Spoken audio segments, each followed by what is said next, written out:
Capítulo 11 de Everana, a Capela. A capela de Padre José Lucas ficava na parte mais alta do campo, em Monte Verdiz. Era azul, cheia das bandeirinhas quadriculadas na festa que ocorreu em seu aniversário. Muitas famílias já haviam passado por entre aquelas paredes de vidro em festanças de casamentos e batizados, como ocorreu com Clarice e Ernesto. Quando mais nova, Clarice perdurava o pensamento àquela construção, escrevendo cautelosamente as suas formas e o que sentia por estar entre elas, balançando os fios castanhos ao vento que entrava por entre as brechas do portão. Vezes se sentava ao banco contando as horas através do relógio do avô e vendo se correspondia ao relógio central da capela. Permanecia quieta até os ponteiros cerrarem ao meio-dia, quando um dos cuidadores da capela, amando do padre, vinha soar o sino para que longe ecoasse através do campus. Soava a cada 3 horas, e quando soasse às 3, Clarice ia brincar com as irmãs e as filhas de Dona Carmelina. Quando às 6 ia jantar com os seus no rancho, e quando às 9 permanecia com a mãe no quarto, vendo-a costurar mais peças de vestido para senhorinhas e clientes mais da igreja. À meia-noite ia dormir com as irmãs. As estrelas, às 3 da madrugada, junto com o cântico das aves, no rancho, o Sr. Fontana ia ordenhar Cleonídia e fazer outros trabalhos no estábulo. Quando era o único que dormia mais cedo, assim também era o único que acordava mais cedo. Às 6 da manhã, todos da família, com exceção de Cecília, que relutava em sair da cama, tomavam o café da manhã junto à mesa, farta de alimentos graças ao plantio no rancho. E às 9, o Sr. Fontana levava os vestidos e morangos e os vidros de leite para moradores perto a Verdes, em troca de dinheiro para ajudar os seus. Aqui começa a leitura em fluxo de consciência, um pouco mais carregada. Tá ok, pessoal? Abre aspas. Entro por um triângulo. Eu vejo a capela de Padre José Lucas. Com 11 anos, eu, sozinho, só, haviam inserir meus pezinhos de lama no chão vigoroso da igrejinha. Meus pezinhos no ir e vir do barro imprevisível, conectados a fiapos soltos de mato seco, mato velho, pontudo, quadrado, cortado, das florestas de grama inundada, granuladas com pedras de brilhar luz, quando alinhadas ao queimar constante, sozinha, abandonada por minhas irmãs enlaçadas por Hermé e Bartô, como numa corrente desordenada, sem corpo, descendo todas alucinadas do barracão. Eu lembro, supliquei que ficassem, mas não. Elas se foram e eu não desenhei sorriso. O gelado as congelava em seus corpos cadenciados, frenéticos, pulsantes. Deixaram-me ao sugerir que contemplássemos a capela. Desciam ofegantes, rindo, grudadas, umas nas outras, em vestidos de amarelo e branco, mais grave do que antes. Saltitavam furos, cabeças de mato, enquanto subia a Zaurida pelos caminhos de terra, com tintas negras recém-formando, aqui, ali, lá. Se tivessem feito o que fiz, nos intervalos separados das águas, sobreviveriam ao meu pedido. Enquanto dançávamos canções no vento, cantaroladas por mim, depois Hermé, depois Nice. Mesmo no meio compasso, o lagrimar escorregou em tristezas de alto sofrimento, de dor intensa, precedente da antiga, sendo esta como quando a certeza de morte apenas se reserva no aguardo, e ao lagrimar águas mais intensas, já é. Nice e as outras me deixaram ecoar voz ao vento das canções. Não ouviram quando supliquei que fôssemos para debaixo dos chuveirões, esconder-se das águas e das pedras disformes atrás do barracão. Correram e eu fiquei. Correram e eu corri alerta, viva, contente para debaixo deles. Eles lançam-se em terra úmida, crescendo vigorosos na região dos muitos braços, mãos, pranchetas de abelhinhas de mel. Dançam parados, dançam no vento, na tempestade. Para cá, para lá. Seduzem como sol, mas sem queimar constante. Leve como lua habitando o negro da noite. Como estrela, girassol é. Como tristeza, inalterável. Também ao cair cabisbaixo dos anos do seu sem fim. Cai e cai como um chuveirão, mirando infinitamente a terra, um dia sua geradora. Não houve certeza maior, senão a do lagrimar. Enquanto estive debaixo do chuveirão, não molhei tanto nas águas quanto minhas irmãs, Bartô e Ermelina, descendo junto até o rancho. Regressei onde dançávamos, e a partir do dourado no madeirão, com seus pés cheios de barrinhos molhados, corri alegre, tanto quanto tinha ido para debaixo dos girassóis, nos caminhos de terra, carregando-me a subida da capela, sozinha, abarcada no frio, tocando a minha nuca, meu cabelo grudado, dividido, amante sincero, lagrimava pouco. Quis então entrar com pés de lama, mas lembrei-me de me dar antes a observar lento e prolongado as partículazinhas de gotas de chuva, granulando ao queimar do sol distante, nas linhas infantis do horizonte, o qual suas linhas, um ano antes, tivessem sido os meus primeiros leitores, confidentes da verdade, quem muito de mim guardou em segredo.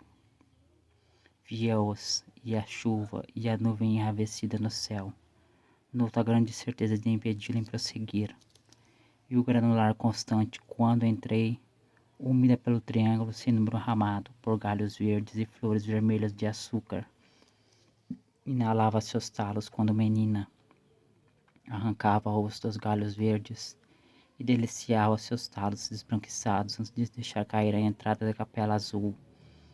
As senhorinhas costumavam ali, sobre os 8 bancos de madeira, e costumam, nós também, eu, Hermê, Bartô, Lia e Inês, e os netos e netas das senhorinhas. Lembro de aprendermos ali os ensinamentos transmitidos por Padre José Lucas, quando nos catequizava a doutrina dos antepassados da família.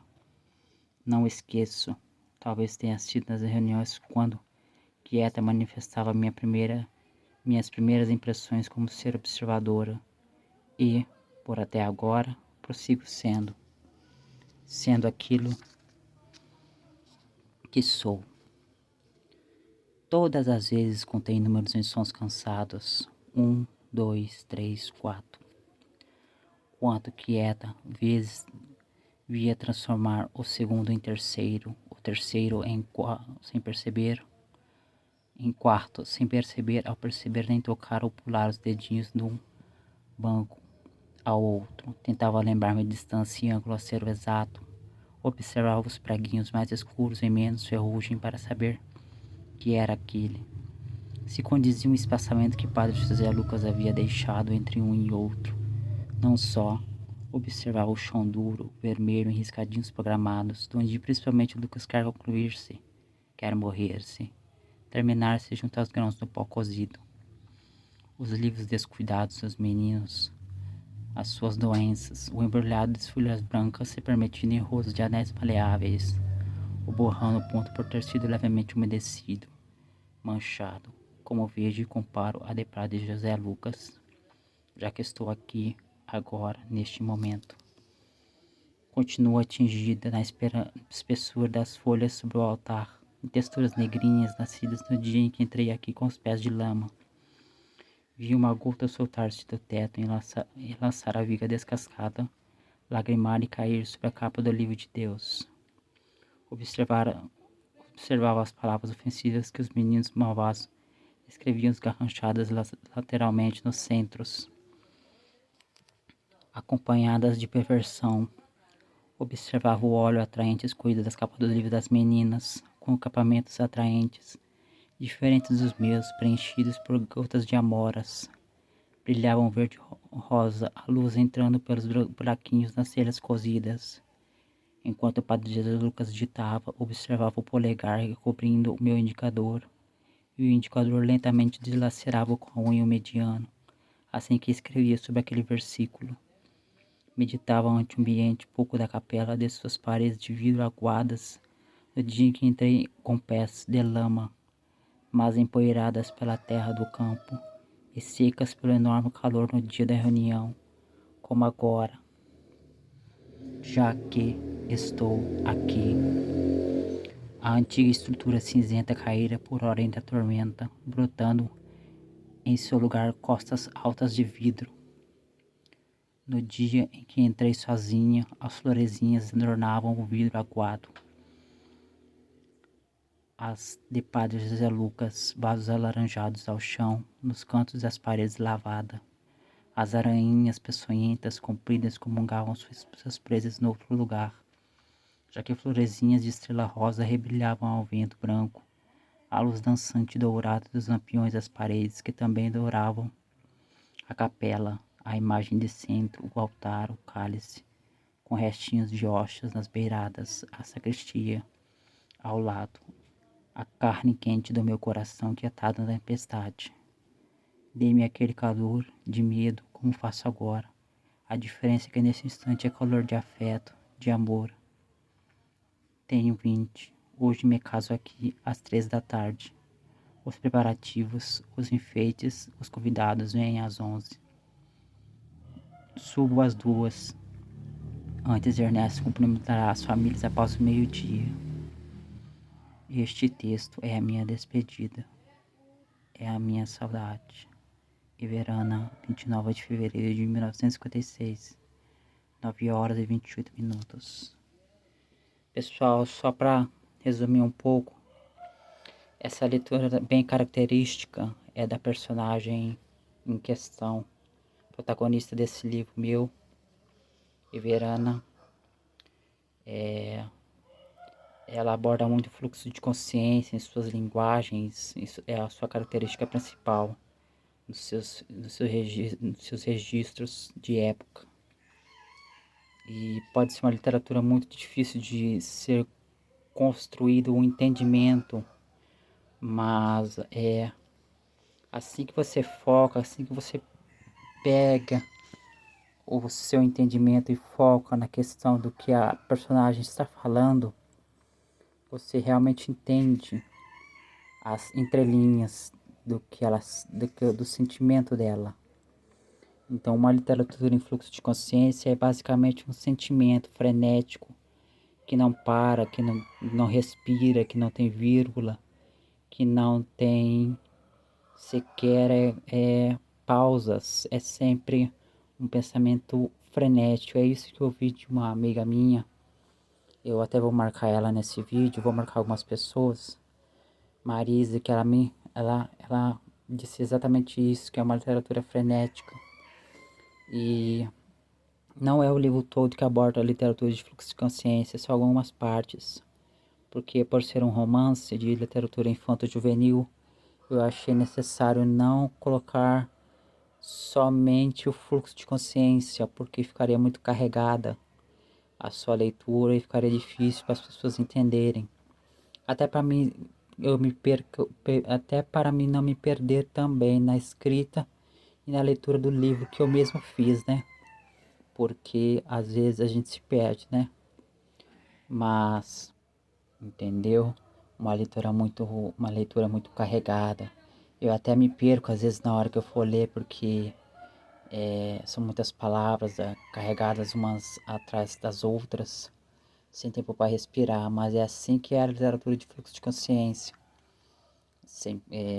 Muito corrida, né? Muito sentimento de pressa, de querer que as pessoas saibam o que você está pensando ali na hora, no exato momento, tá bom?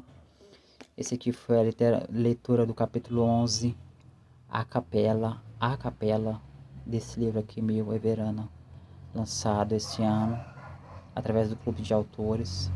O link tá no meu perfil para vocês derem uma olhada lá. Desculpa o vídeo longo, mas eu precisava ler esse capítulo porque eu tava me cobrando muito mesmo para que eu pudesse ler, tá bom? Agradeço a atenção de vocês e em breve tá com uma leitura de algo mais curto da próxima vez, tá bom? Espero que tenham curtido aí.